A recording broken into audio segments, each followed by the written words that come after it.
এই পৃথিবীতে যা কিছু কল্যাণকর অর্ধেক করিয়াছে নারী, অর্ধেক তার নর। পুরুষের দায়িত্ব ইনকাম করে টাকা পাঠানো, এছাড়া বাকি যত কাজ আছে সব এই নারীর জন্য।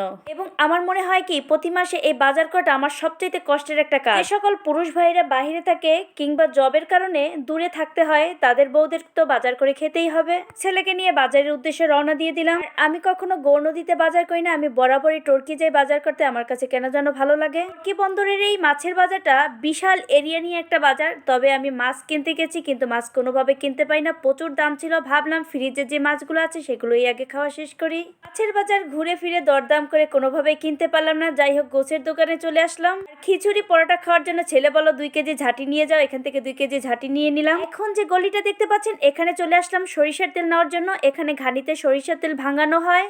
এখান থেকে 2 কেজি সরিষার তেল নিয়ে নিলাম কিছু ডাবলি, এরপর নিয়ে নিলাম কিছু মাটির হাঁড়ি পাতিল। তারপর চলে আসলাম মরিচের দোকানে। আমার খেতে বছরে যে পরিমাণ হলুদ মরিচ লাগে আমি এখান থেকে ভালোটা কিনে তারপর ভালো করে পরিষ্কার করে ধুয়ে রোদে শুকিয়ে তারপর এই হলুদ মরিচ ভাঙিয়ে নেই। এখান থেকে আলু এবং আদা কিনে নিয়ে নিলাম। কিছু কেনার পর টাকাটা দিয়ে এখান থেকে বেরিয়ে গেলাম।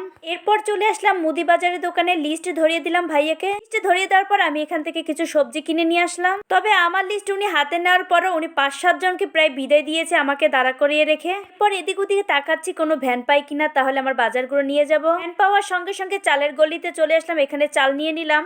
এখন এক এক করে সমস্ত বাজার আমি এখন ভ্যানে তুলে নেব। আমার ভ্যানালা কাকাও সুন্দর করে গুছিয়ে বাজারগুলো ভ্যানে তুলছে। তবে আমরা যাতে ভ্যানের উপর সুন্দর করে বসতে পারি উনি সেইভাবে বাজারটা ভ্যানের উপর গুছিয়ে রাখতেছিল। এই ছিল আজকে আমার বাজারের ভিডিও। দেখা যাবে নেক্সট কোনো ভিডিওতে। সেই পর্যন্ত সবাই ভালো থাকেন, সুস্থ থাকেন। আসসালামু আলাইকুম রহমতুল্লাহ।